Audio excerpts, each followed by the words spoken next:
Salut les pécores et bienvenue dans l'histoire du sport. Aujourd'hui, pour ce premier numéro de HDS, nous allons nous intéresser à un sport américain, pratiqué par des Américains, qui reste complètement inconnu pour les non-américains. Bref, aujourd'hui on va parler un petit peu du Super Bowl et beaucoup de football américain.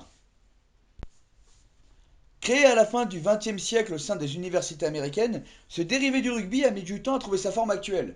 En gros, qu'on soit à l'est de Boston ou à l'ouest de New York, on pouvait y jouer de 10 façons différentes. Ce sont des exemples un peu au hasard, mais c'est pour vous expliquer tout le bousin dans ses grandes largeurs. C'est en 1880 que Walter Camp établit deux notions permettant de distinguer fondamentalement ce sport des autres. Premièrement, le yardage. Vous voyez les traits derrière moi ? C'est exactement ça. Notre bon Walter va déterminer la taille du terrain, 100 yards. Alors, au niveau des yards, vous formalisez pas avec le terme, c'est juste une différence de système métrique. Mon cul, ça n'a pas de sens, Quarter Pounder, avec leur système métrique. Grosso modo, ça fait 0,93 mètres. Un terrain de 100 yards donc. Au milieu du terrain, les hash marks qui servent à replacer la balle, avec deux zones d'embut tout au bout de 10 yards et des poteaux. Numéro 2, la ligne de scrimmage. Et là, c'est un tout petit peu plus complexe. La ligne de scrimmage, c'est cette ligne imaginaire qui sépare les deux équipes avant que le jeu se lance. Elle est infranchissable par aucune des deux équipes. Elle est déterminée par l'épaisseur du ballon sur toute la largeur du terrain. Une fois ces deux équipes face à face, le principe est simple, c'est du gagne-terrain. L'équipe qui possède la balle doit avancer, l'équipe qui ne l'a pas doit l'empêcher de le faire. C'est aussi simple que ça. Mais avant de vous expliquer comment on fait avancer la balle, il me semblait important de préciser qui fait quoi sur le terrain pour qu'une fois les images et les vidéos lancées, vous vous y retrouviez un petit peu. Commençons avec l'attaque. Au milieu, le centre, celui qui met en jeu la balle à l'aide d'un snap. Il se situe au cœur du jeu et doit être assez rapide pour lancer le jeu et se relever pour bloquer. À côté de lui, les gardes, les bloqueurs les plus lourds. Et à côté d'eux, les tacles, un peu plus légers. À eux 5, ils forment la ligne offensive. Au bout de cette ligne, on trouve les tight ends, hybrides entre des receveurs et des hommes de ligne. Nous trouvons ensuite dans l'arrière-champ les halfbacks, les running backs et fullbacks, qui sont rapides et puissants et qui ont pour but de porter le ballon. Les receveurs, éloignés de la balle, rapides et agiles. Ils ont pour but de se démarquer des défenseurs pour recevoir les passes. Et enfin, la star ultime, le quarterback. Véritable chef d'équipe, stratège, qui donne les jeux avant chaque snap et qui doit être capable de lire une défense. Depuis près d'un siècle, c'est ce poste précis qui sacralise les plus grands joueurs de l'histoire de ce sport. Si vous avez bien compté, ça fait 11 joueurs contre 11 joueurs. Car oui, comme le football association, le nom de notre football, le soccer quoi, le football américain se joue à 11 contre 11. Maintenant, passons à la défense. Face à la ligne offensive, la ligne défensive ou D-line. Des gros et puissants au milieu, les tackles, des épais et véloces à l'extérieur, les D-end. Derrière eux, les linebackers, les principaux plaqueurs. Face aux receveurs, les cornerbacks qui doivent être capables de suivre leur vis-à-vis. Au fond, les safety et strong safety, littéralement les sécurités, qui sont théoriquement les derniers pouvant sauver la situation. Ceci désormais posé, comment fait-on avancer la balle ? Numéro 1, la course. La quintessence de ce sport. Le quarterback transmet la balle en arrière au coureur qui entre dans un certain espace donné créé par ses coéquipiers.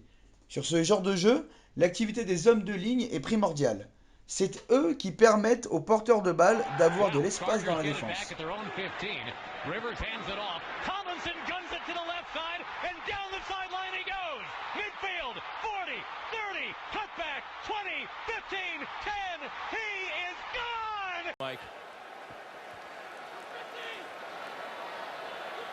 Stafford and the Lions take over from the 12 in search of a running game. There goes Javid Best.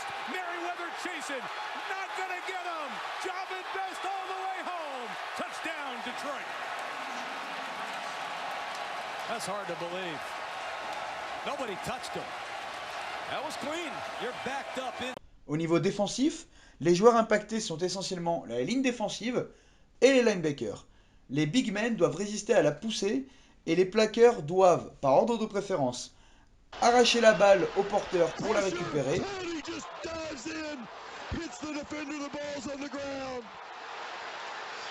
empêcher la progression ou céder le moins de terrain possible.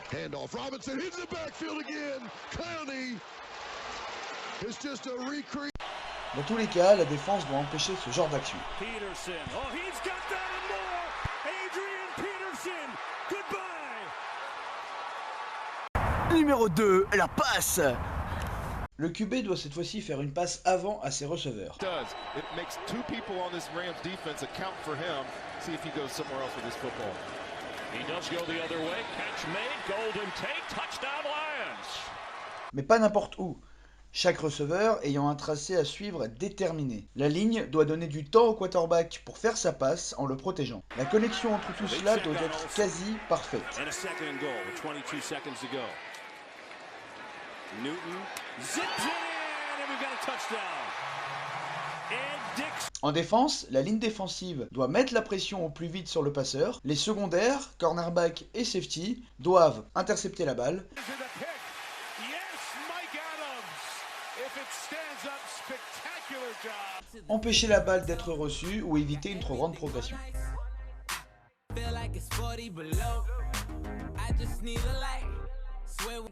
Voilà, et tout ça pour faire 10 yards en 4 tentatives. Pour faire simple, vous partez des 20 yards. Vous êtes en première tentative et 10 yards à parcourir.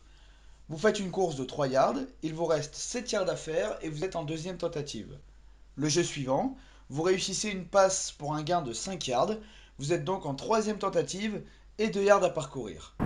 Dès que vous franchirez le poteau de première tentative, un autre contrat démarrera et ainsi de suite jusqu'à arriver en end zone pour marquer.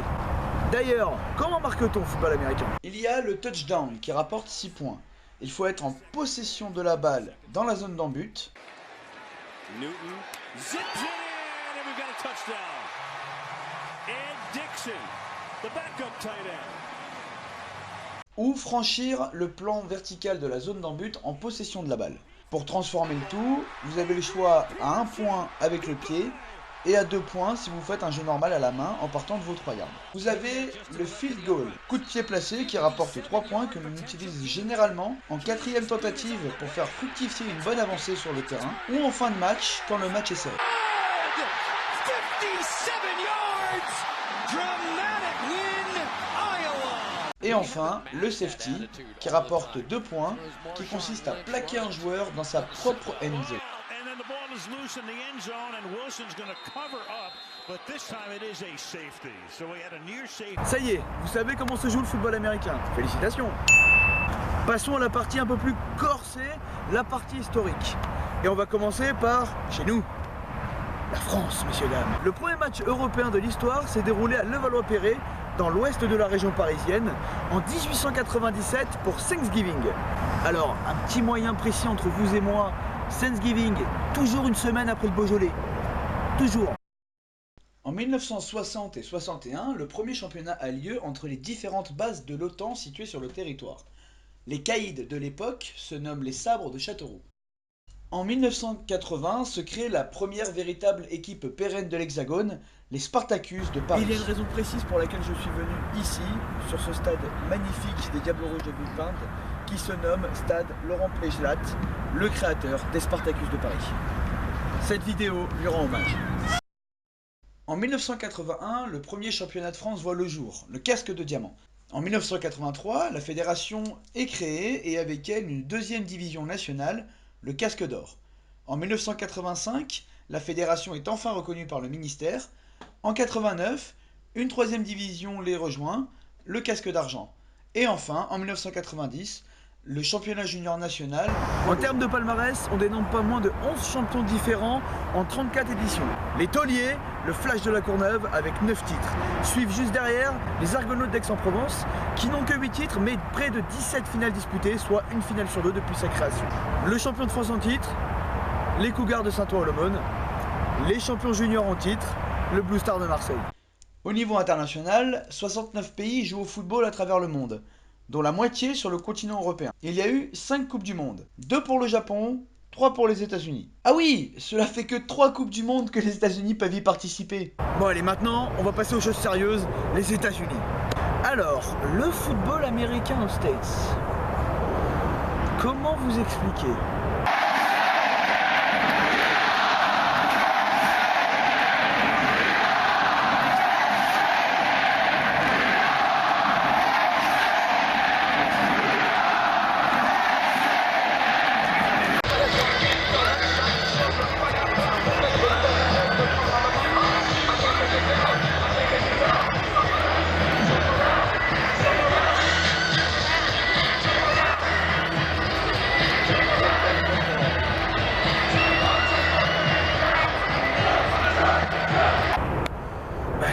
sport roi.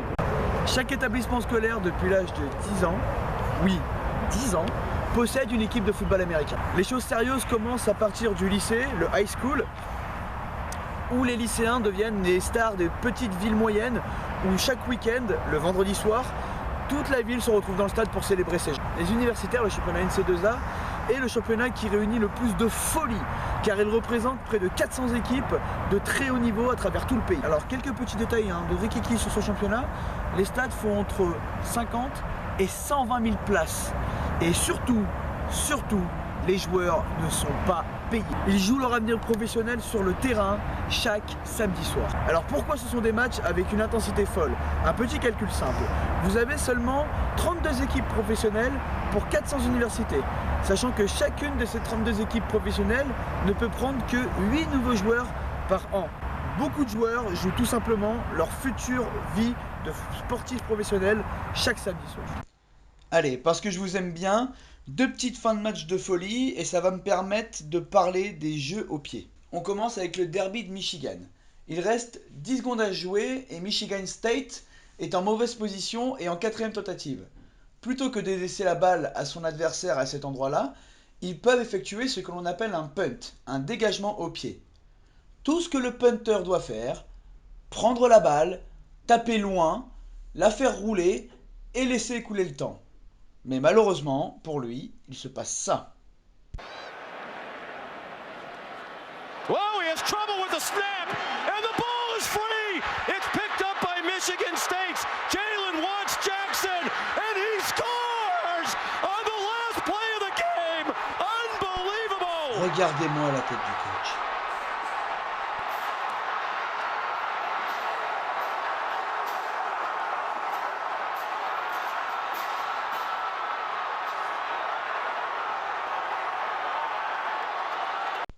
Ensuite, le fameux The Play, jeu mythique aux États-Unis. Stanford vient juste de marquer. Il reste 7 secondes à jouer et doivent rendre la balle à l'adversaire. La solution est simple, petit coup de pied rasant. Dès que la balle est touchée, le temps redémarre. Essayez de les plaquer le plus loin possible. La seule chose que peut faire California, ce sont des passes arrière en espérant ne pas se faire plaquer. Les flèches jaunes indiquent qui est en possession de la balle. All right, here we go with the kickoff. Harmon will probably try to squib it, and he does. Ball comes loose, and the Bears have to get out of bounds. Rodgers along the sideline, another one. They're still in deep trouble at midfield. They tried to do a couple of... The ball is still loose as they get it to Rodgers. They give it back now to the 30. They're down to the 20. Oh, the band is out on the field. He's going to go into the end zone. He's going into the end zone. Will it count? The Bears... Et bim le musicien! Écoutez la voix du commentateur, dans quel degré de folie il est. Oh my God! The most amazing, sensational, dramatic, heart-rending, exciting, thrilling finish in the history of college football. California has won the big game over Stanford. Oh, le championnat professionnel, c'est évidemment la toute-puissante NFL. 32 équipes donc, des légendes un peu partout, des stades historiques, le tout quelque peu aseptisé par l'argent. À 133 millions de plafond salarial, c'est sûr qu'on peut leur demander de se tenir un petit peu. Petit aparté sur ce qu'est une franchise.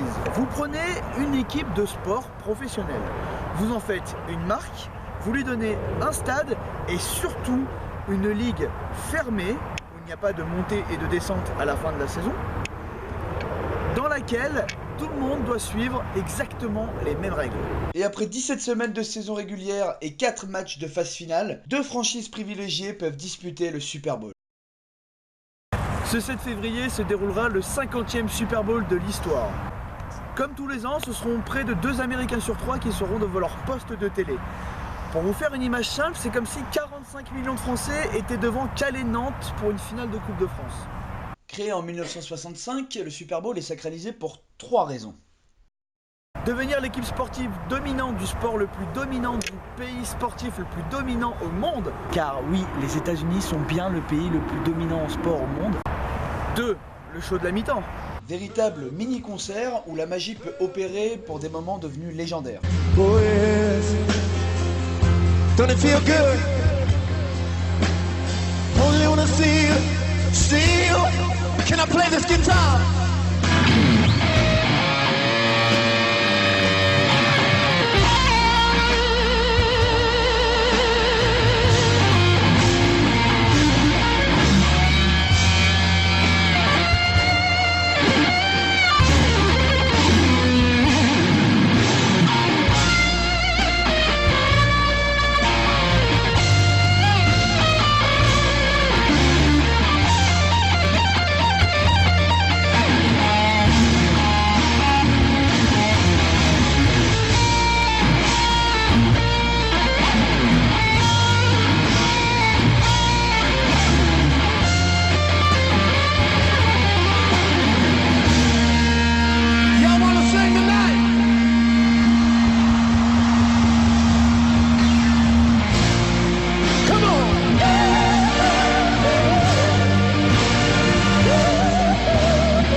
Et certains devenus, comment dire, gênants. Plus que gênants. Énervant quoi. Mais putain Katie, pourquoi t'as fait ça? 3, enfin et surtout, les pubs de la mi-temps. Les plus gros blockbusters lâchent leur plus grosse bande-annonce. Tout le monde tente de faire la pub la plus marrante et de générer le plus gros buzz en essayant d'obtenir la plus grosse star. Un exemple simple avec Bud Light en 2014. Hey, I'm Kelly. Ian. Ian? Ian, pleasure to meet you. If I give this to you, are you up for whatever happens next? We gave Ian Rappaport a Bud Light and a choice. He has no idea what's going to happen next. I think I could do that. All right, he's in the limo, Reggie. That's you. How are you? What's your name? Ian Rappaport. Ian Rappaport. Bud Light, the perfect beer for when you're watching a Super Bowl ad about a guy who doesn't know he's in a Super Bowl ad, and we're just getting started. They're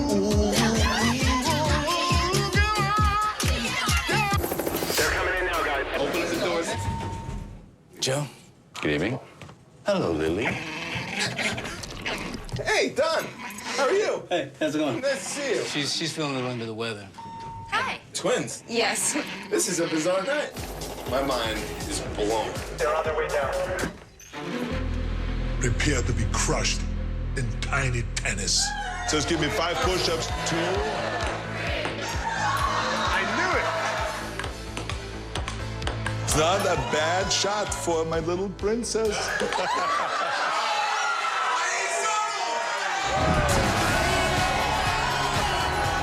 Bud Light, the perfect beer for when Don Cheadle, a llama named Lily, and the identical twin of the girl you just met take you to a party where you defeat Arnold Schwarzenegger in a sudden death ping pong match that puts you on stage with One Republic.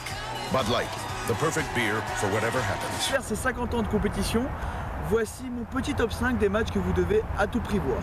Numéro 5, le Ice Bowl. Alors oui, ce n'est pas vraiment un Super Bowl, mais il fallait que j'en parle. C'est une finale de conférence, disputée entre les Green Bay Packers et les Dallas Cowboys, remportée par ses premiers 21-17. Celui-là est célèbre pour la dernière possession offensive de Green Bay, et le dernier jeu dans lequel le QB n'a rien dit à ses coéquipiers pour scorer le touchdown de la victoire.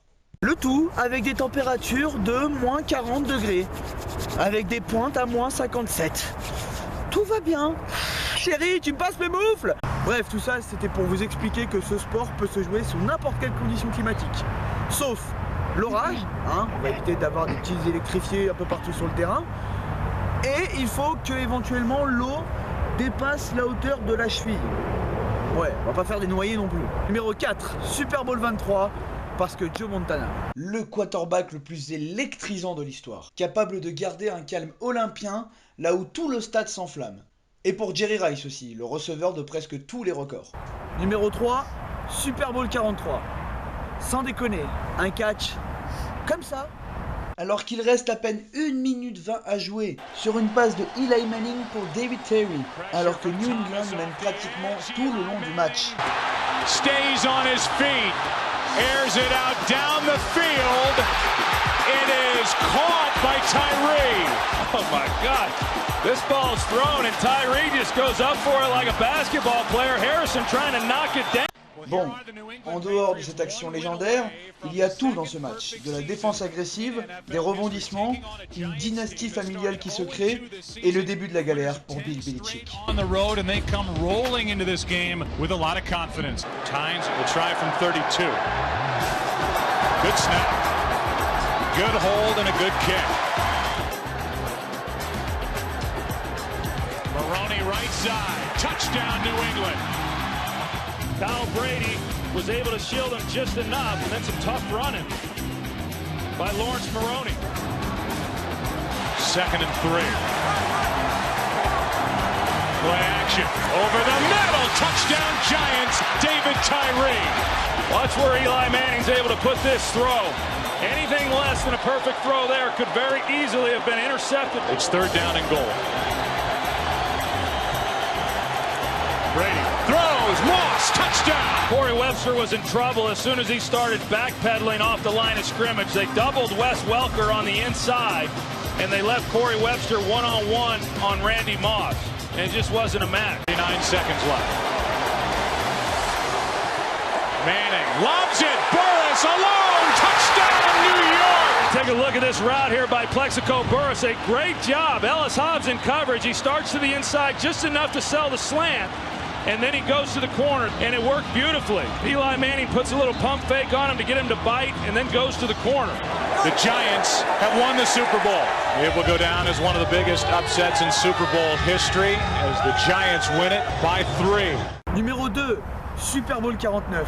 D'un côté, les Bad Boys de Seattle, menés par le meilleur coureur de la ligue, la machine Marshawn Lynch.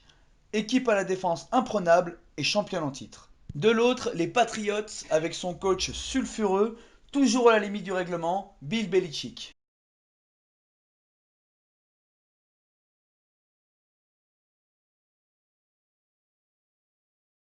Et son quarterback dont on hésite à dire que c'est le plus grand de tous les temps, Tom Brady. Joueur pour qui je n'ai pas du tout d'affection. Il reste 1 minute et 6 secondes à jouer aux Seahawks pour marquer un TD et redevenir champion. Et là, il se passe ça. Russell in the pocket. Russell for Curse, and it's broken up again. And is it, but somehow, did he wind up with a football? I think Butler hit it and it fell right back down to the ground. Unbelievable. That's exactly what happened, isn't it? Well, Curse goes for it. It's still not on the ground. It's still not on the ground. It's still, well, look at that. Oh, my, I can't believe he didn't get up and get in the end zone in time. And then Butler takes him out. So he breaks up the play. But at the end of the day, look at that. Does a juggling act. Vous voyez la tête du Botany, chose à peu près la même. 2 jeux de course de Lynch plus tard, Seattle laisse tourner le chrono et n'a plus qu'un yard à part. Quoi de plus simple, me direz-vous, quand on a le meilleur coureur de la ligue. Play clock at 5. Pass is intercepted at the goal line by Malcolm Butler. Unreal. Malcolm Butler, who almost made the phenomenal play. Pete Carroll, le coach des Hawks, décide d'appeler une passe et se fait intercepter.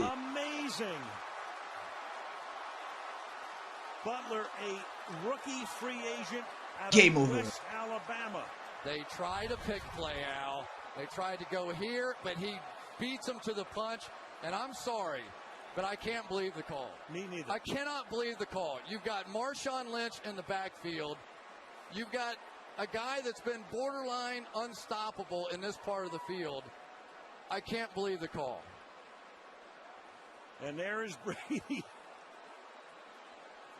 Numéro 1, Super Bowl 13 entre les Steelers de Pittsburgh et les Dallas Cowboys. Le match ultime. Si vous voulez savoir pourquoi ce sport est le plus intense selon moi, regardez cette finale. Je ne vous spoil même pas le score, comme ça vous pourrez la regarder en impression du spectacle. Voilà, je pense avoir fait le tour du sujet au cours de cette petite vidéo. Si vous avez des questions, des remarques, n'hésitez pas, c'est en dessous dans la section commentaires. Si la vidéo vous a plu ou déplu, ou que vous voulez faire découvrir ce sport grâce à celle-ci, faites partager, c'est fait pour ça. Il y a plus de 200 clubs en France, 215 au dernier recensement pour la saison dernière, donc n'hésitez pas à regarder près de chez vous si vous voulez pratiquer ce sport. N'hésitez pas non plus à aller le voir, hein. C'est un match en France dure entre 2h, 2h15, soit à peine plus qu'un match de soccer. Alors évidemment, je sais que des matchs au milieu de la nuit, entrecoupés de pubs toutes les 3 minutes, ça a tendance un petit peu à rendre ce sport un petit peu hermétique. Mais franchement, si dès que vous commencez à être mordu, vous pouvez plus l'être. Un immense merci aux Diables Rouges de Villepinte qui m'ont permis de tourner sur ce magnifique écrin, l'un des plus beaux de France. Et merci encore à Laurent Plégelat, sans qui, à mon avis, tout cela n'existerait pas de nos jours. Big up à mon club formateur, les Iron Mask. Big up à mon club d'aujourd'hui, mes frères dames, les Homies d'Orony-sous-Bois.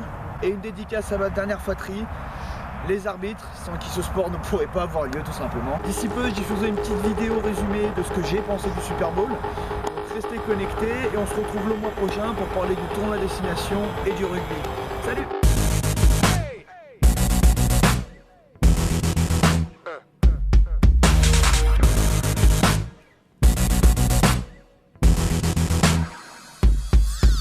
Échappé du buffet des anciens élèves, écrit s'élève, s'insère sur le bout des lèvres, mon sortilège.